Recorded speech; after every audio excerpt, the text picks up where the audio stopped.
하루를 살아도 안 아프게 연산당나 한방병과 함께하세요.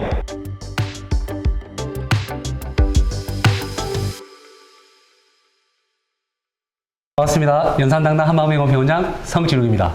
예, 반갑습니다. 정형외과 진료원장 김유대입니다. 아예 원장님, 그 요즘에 버스 이렇게 밖에 보면 줄기세포 광고가 많이 붙어 있던데 무릎에 이렇게 골수를 채취해서 줄기세포 주사를 하면 효과가 있다고 말씀들을 많이 하시더라고요. 원장님이 줄기세포에 대한 생각이 어떠신지 그것 좀 제가 좀 궁금해요. 그 작년에 이제 보건복지부에서 승인을 받았는데 2020년 7월이죠.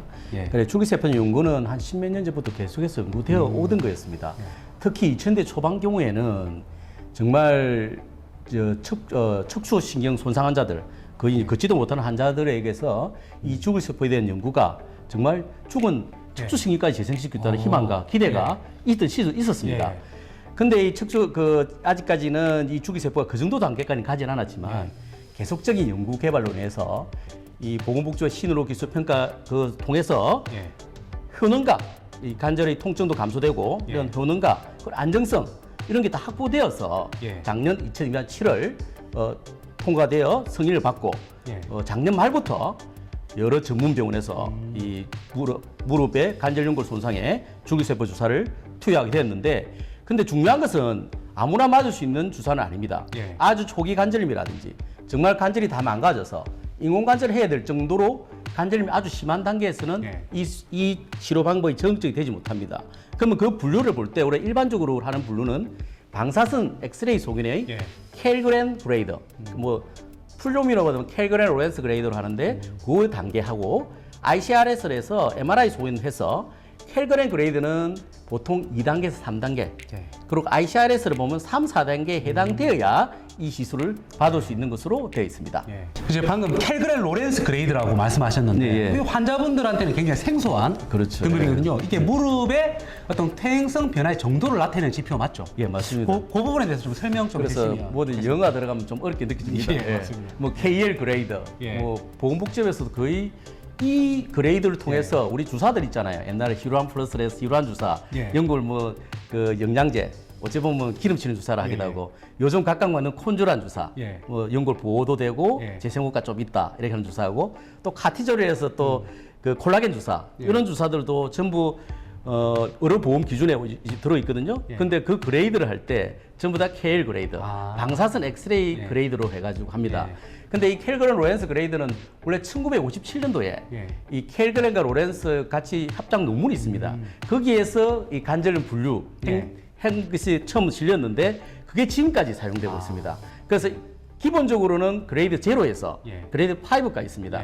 그레이드 0는 아예 정상, 관절염 손상이 있는 아주 정상을 말하고, 그 다음에 그레이드 1은 경미한 관절염 소견, 엑스레이 상에서는 명확한 골격이라든지 변화를 보이지 않지만 의심 증상이 있는 정도를 그레이드 1이랍니다.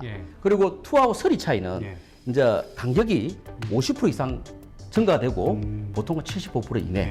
그러면 눈을 봐서 뚜렷하게 좁아져 있겠죠. 그렇죠. 그리고 그만큼 좁아져 있다는 건 연골이 많이 손상됐다는 얘기니까 자극이 많이 되니까 뼈 같은 게 또 덮여도 많이 생기게 보입니다. 그게 3입니다.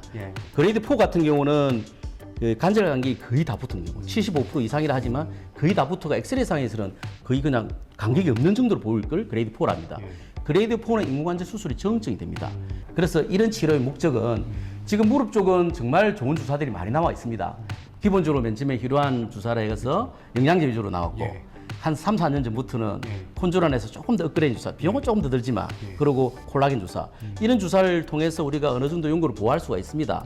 하지만 거기다가 플러스로 만일에 이런 줄기세포를 넣어서 이 손상된 연골세포를 활성화시키면서 이런 치료와 병행을 한다면 더 효과를 보게 되고, 그러면 인공관절을 가는 환자라 하더라도 65세 할 걸 70, 75세 할 수도 있는 문제고, 아니면 평생 인공관절을 안 하고 자기 관절로 회피하게 살 수도 있다. 저는 그렇게 생각합니다. 궁금해하는 부분들 중에 하나가, 이게 과연 이 무릎에 이제 줄기세포 시술을 했을 때 효과가 있는 근거가 있냐? 이렇게 또 궁금해하실 것 같아요. 그렇죠. 예. 그거 중요하죠. 예, 근거에 대해서도 좀 설명해 주시면 좋을 것 같습니다. 뭐 환자들 입장에서는 뭐 사기치는 거 아닌가 이렇게 생각할 수도 있겠지만 일단 보건복지부가 그렇게 응성한 단체는 아닙니다.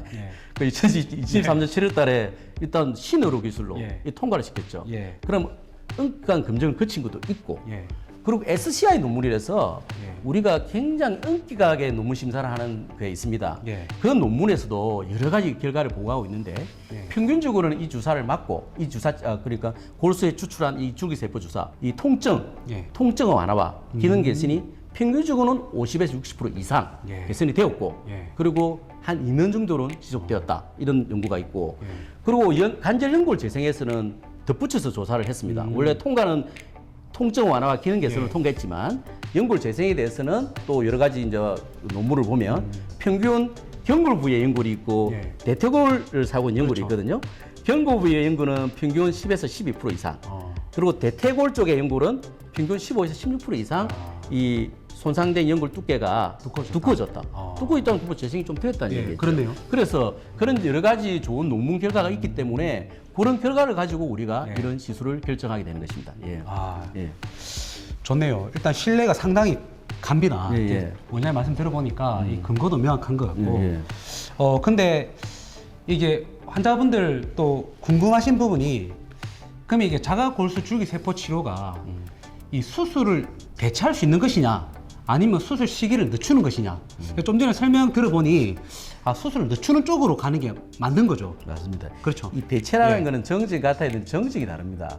인공관절 수술은 아까 말씀드렸듯이 켈그렌 뭐 보통 뭐 ICRS도 있지만 일단 켈그렌을 하겠습니다.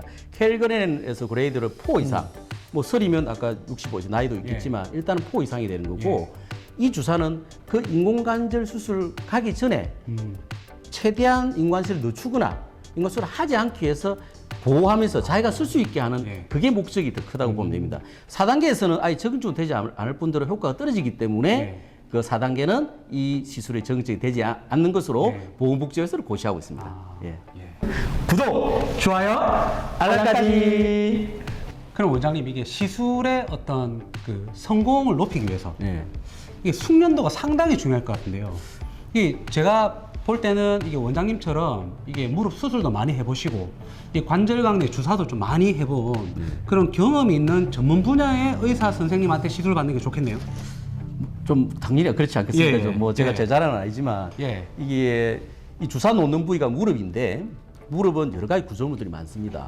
그리고 뭐 연골 손상 부위도 좀 정확하게 체크해야 되는 면이 있고 시술 자체도 또 골수에서 정확한 위치에서 뽑아서 골반에서 뽑아서 잘 원심 분리를 시켜서 잘 그 농축액을 딱 우리가 잘 비학 검사든 여러 가지 전문가의 어떤 여러 가지 또 다른 검사를 종합적으로 잘 판단해서 정확한 위치에 주사를 놓는 게 중요합니다.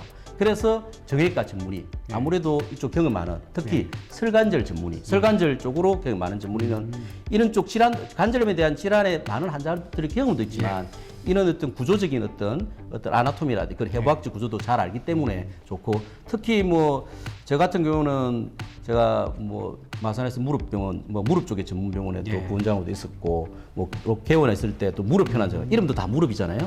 무릎을 했다는 거는 그만큼 무릎 쪽에 많은 환자들이 왔겠죠. 그래서 그런 다양한 또 임상 경험을 가지고 있기 때문에 아무래도 우리 병원에서 하면 여러 가지 그런 점에서는 타 병과 좀 차별화될 수 있는 장점이라고 저는 생각합니다.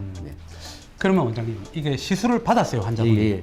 이 시술 받고 나서 어떤 환자분들이 주의해야 될 점 같은 거.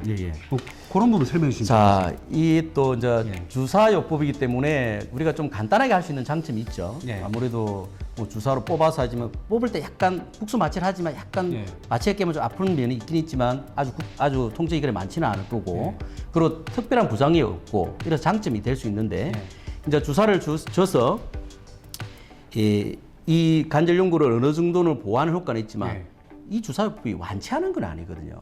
그러면 그 다음 단계에 주사를 맞고 어떻게 하냐에 따라서 우리가 이 시술 효과가 달라질 수 있단 말입니다. 그래서 이 무릎이라는 구조는 관절 안도 중요하죠. 관절 안이 중요하죠. 연골도 중요하고 관절 안쪽에 여러 가지 구조물이 있기 때문에 그걸 보호하고 재생시키는 게 굉장히 중요한데 이 바깥에 있는 인대, 예. 무릎을 잡아주는 인대라든지 그리고 근육들 예. 이런 것이 조화를 이뤄야 됩니다. 그렇죠. 그러니까 우리는 밸런스를 맞춰줘야 되는 거죠. 그래서 근력 강화 운동이라든지 예. 특히 이 무릎 쪽은 중요한 게 앞쪽에 이게 큰 근육 있죠. 예. 이게 대퇴사두근 근육. 예.